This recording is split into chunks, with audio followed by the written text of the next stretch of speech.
OK? Après ça, on va y aller rapidement là-dessus. Donc, assassinat ciblé, on essaie de nous faire croire que Israël a réussi à faire des assassinats ciblés de hauts dignitaires du régime avec des missiles balistiques en période de crise.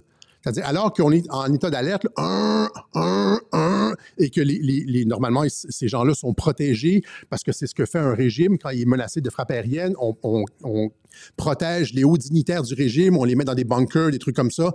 On essaie de nous faire croire qu'ils ont été capables de faire des assassinats ciblés avec des missiles balistiques, là. Tu sais, tirer d'Israël, là, tu sais.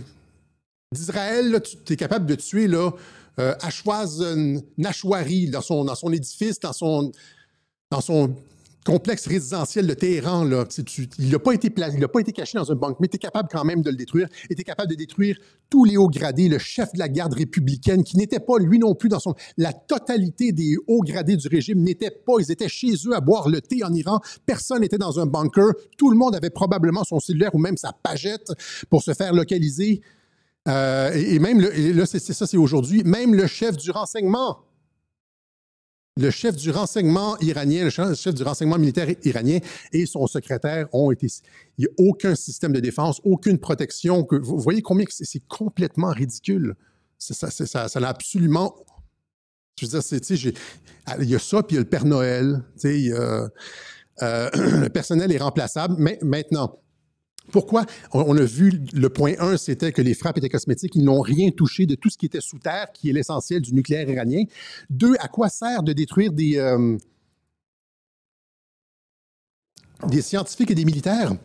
Parce que ça ne change rien aux capacités de l'Iran. Le personnel est remplaçable. Il y en a 10 qui veulent les remplacer en arrière, ceux-là. Là. Il y en a 10 derrière, tout aussi compétents. Ils ont des centaines de milliers de personnes dans l'armée. Je veux dire, le personnel est remplaçable, les capacités demeurent. Donc, tant au niveau de la frappe sur le personnel, tant au niveau de la frappe sur les infrastructures, il n'y a rien, il n'y a pas de... Et là, pensez-y, risquer de déclencher la Troisième Guerre mondiale pour aucun gain tangible.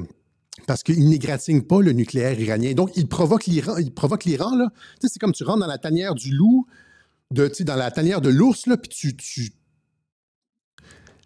n'y a aucun bénéfice. Tu vas attirer la réponse sur toi et tu n'auras absolument rien réussi, rien acquis.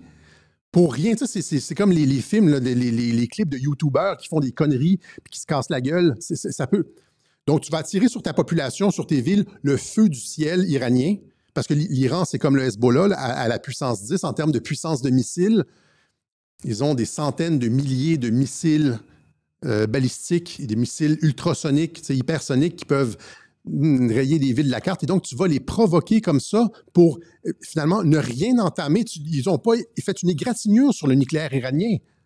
Ces gars-là ont déjà été remplacés. Ils meurent. S'ils sont vraiment morts, évidemment, c'est ce que moi, je ne pense pas qu'ils sont morts. Mais s'ils étaient vraiment morts, ils auraient été remplacés immédiatement, c'est-à-dire, la frappe, tu attends la frappe, tu t'appelles un tel, tu dis, tu es maintenant le nouveau clac-clac et c'est réglé. La Russie n'est même pas capable d'opérer des assassinats ciblés comme ça des hauts dignitaires de Kiev. La Russie n'est pas capable de le faire avec des missiles balistiques. Pensez-y, là. Parce que quand tu sais que tu vas te faire frapper par des missiles comme ça, tu bouges, tu ne restes pas à la même place, puis tu ne gardes pas ton cellulaire ou ta pagette sur toi, ou tu es dans un bunker, etc. C'est la réalité de la guerre aérienne. Il y a des...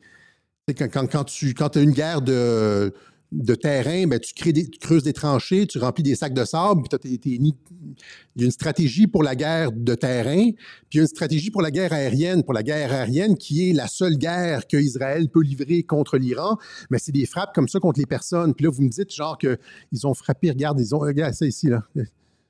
Et on essaie de nous faire croire qu'ils étaient chez eux.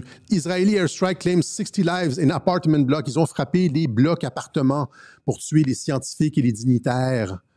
Ben, ils étaient en période de crise alors que tout le monde a évacué les ambassades et que tout le monde est en état d'alerte. Les États-Unis sont peut-être passés même en DEFCON 3, comme dans le film Crimson Tide, là, parce qu'il y a une possibilité de riposte nucléaire et tout, puis on frappe le nucléaire, puis ils sont probablement passés à...